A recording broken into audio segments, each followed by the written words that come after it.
जैनब के घर में नेमतें थीं, मगर उसका दिल शिकायतों से भरा था। ख्वाबों में तंबीह मिली, जिंदगी इम्तिहान बन गई। एक मोड़ आया जो सब बदल गया।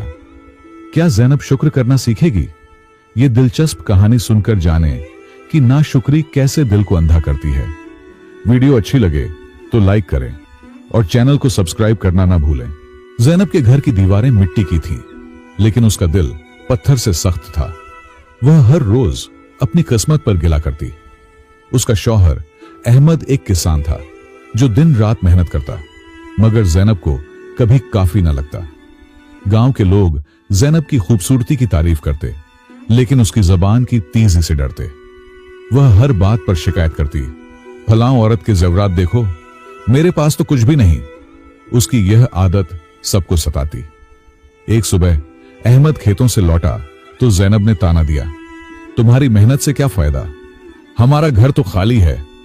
अहमद खामोश रहा, लेकिन उसकी आंखों में दुख छिपा था। वह अल्लाह से सब्र मांगता। जैनब की दो बेटियां फातिमा और आयशा मां की शिकायतें सुनकर चुप रहती। वे अपने अब्बू की मेहनत की कद्र करती, लेकिन जैनब की आवाज उनकी मासूमियत को दबा देती। घर में सुकून न पैद था। एक दिन गांव में ईद की तैयारियां शुरू हुई। सब घरों में खुशी थी, लेकिन जैनब के घर उदासी। वह सोचती, दूसरों के घर मिठाइयां, नए कपड़े और हमारे पास कुछ नहीं। उसका दिल हसद से भर गया।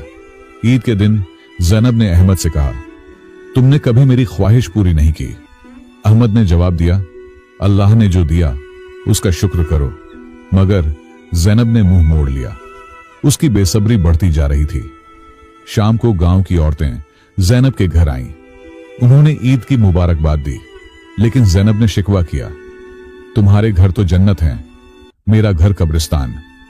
औरतों ने एक दूसरे को देखा और खामोशी से चली गईं। रात को जैनब ने ख्वाब देखा। एक नूरानी चेहरे वाले बुजुर्ग ने कहा, ऐ जैनब, तू अल्लाह की नेमतों को भूल गई। वह चौंक कर जागी, लेकिन ख्वाब को नजरअंदाज कर दिया। उसका दिल अब भी शिकायतों से भरा था। अगले दिन जैनब बाजार गई। वहां उसने एक अमीर औरत को सोने के जेवरात पहने देखा। हसद ने उसे जकड़ लिया। वह घर लौटी और अल्लाह से शिकवा किया, तूने मुझे क्यों महरूम रखा। उस रात जैनब को फिर ख्वाब आया। बुजुर्ग ने कहा, जैनब, तेरी नाशुक्री तेरी रूह को खा रही है। अगर तू न सुधरी, तेरा इम्तिहान सख्त होगा। वह खौफ से कांप उठी, लेकिन सुबह होते ही उसने ख्वाब को भुला दिया। सुबह जैनब ने अहमद को ख्वाब सुनाया। वह बोली, यह क्या अजाब था। अहमद ने नरमी से कहा, शायद अल्लाह तुझे जगा रहा है। लेकिन जैनब ने बात टाल दी। उसका दिल अब भी शिकवों से भरा था। गांव में एक मेला लगा। रंग बिरंगी दुकानें, खुशबुओं से भरे खाने और हंसी की आवाजें। जैनब मेले में गई, लेकिन उसकी निगाहें सिर्फ दूसरों की खुशियों पर ठहरी। उसने सोचा, यह सब मुझसे क्यों दूर। मेले में एक फकीर बैठा था जिसकी आंखें बंद थीं।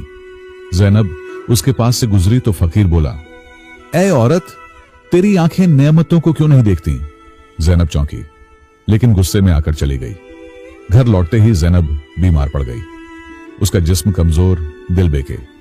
अहमद ने हकीम को बुलाया, लेकिन हकीम बोला, यह दिल की बीमारी है। जैनब ने सुना, मगर उसे समझ ना आया कि इसका इलाज क्या है। एक रात जैनब की बेटी फातिमा बीमार हुई। जैनब रोती रही, ऐ अल्लाह, मेरी बच्ची को बचा। उसने पहली बार खुलूस से दुआ मांगी। फातिमा की तबीयत संभली, लेकिन जैनब का दिल अब भी पूरी तरह न बदला। गांव में एक बुजुर्ग आलिम तशरीफ लाए। जैनब उनके पास गई। आलिम ने कहा, नाशुक्री दिल को अंधा कर देती है। अल्लाह की नेमतें गिन, तू सुकून पाएगी। जैनब ने सुना, मगर अमल न किया। एक दिन अहमद खेतों से खाली हाथ लौटा। फसल बारिश में तबाह हो गई। जैनब गुस्से में बोली, अब हम क्या खाएंगे। अहमद ने कहा, अल्लाह पर भरोसा रखो। लेकिन जैनब का सब्र टूट चुका था। उस रात जैनब ने फिर ख्वाब देखा। वही बुजुर्ग नजर आए, लेकिन अब उनकी आवाज गरज थी, जैनब, तू अपनी नियामतों को जला रही है। अब इम्तिहान की घड़ी करीब है।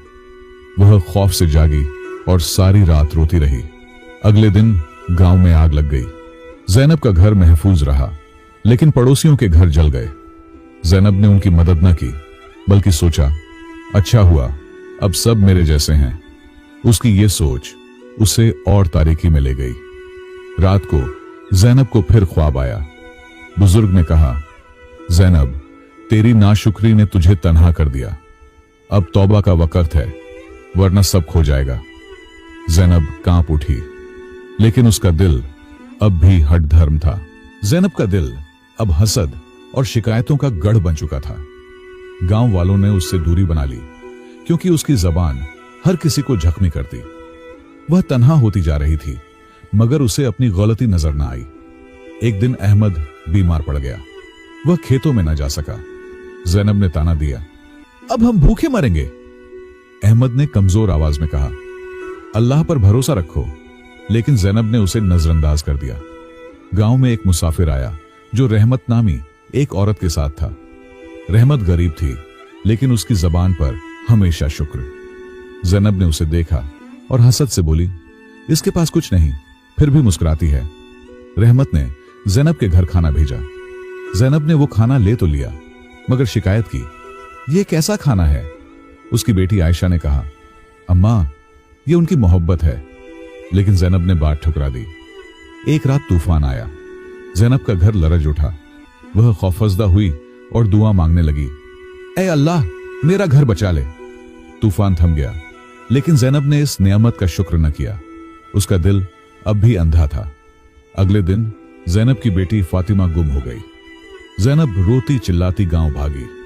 लोगों ने उसकी मदद की, लेकिन जैनब ने सबको इल्जाम दिया, तुमने मेरी बच्ची छिपाई। उसकी नाशुक्री ने सबको दुखी कर दिया। फातिमा शाम को मिली। वह जंगल में भटक गई थी।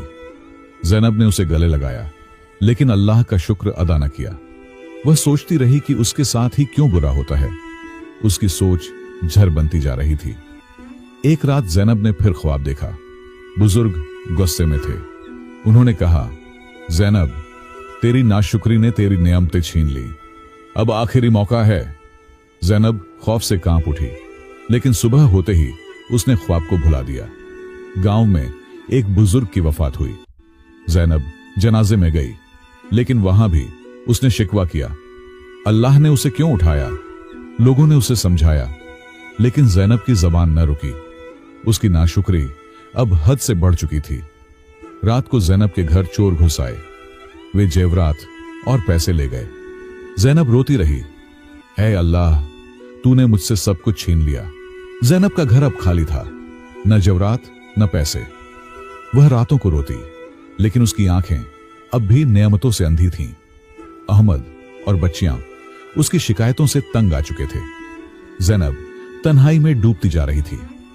एक दिन जैनब जंगल की तरफ चली गई। वह अपने दुखों से भागना चाहती थी।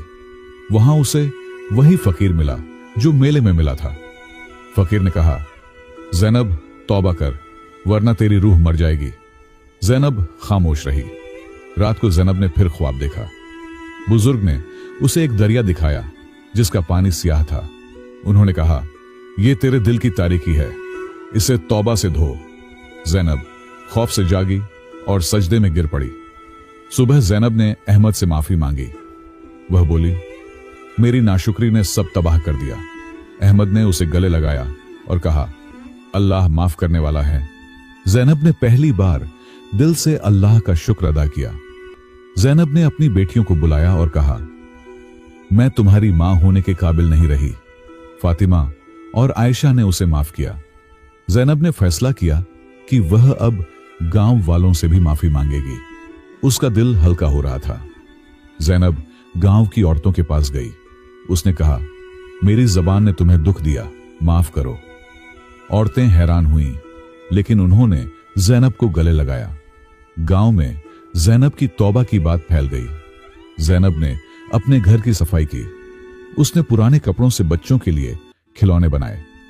उसने खाना पकाया और पड़ोसियों में बांटा। उसकी ये छोटी सी नेकी उसे सुकून दे रही थी। उसका दिल बदल रहा था। एक दिन रहमत जैनब के घर आई।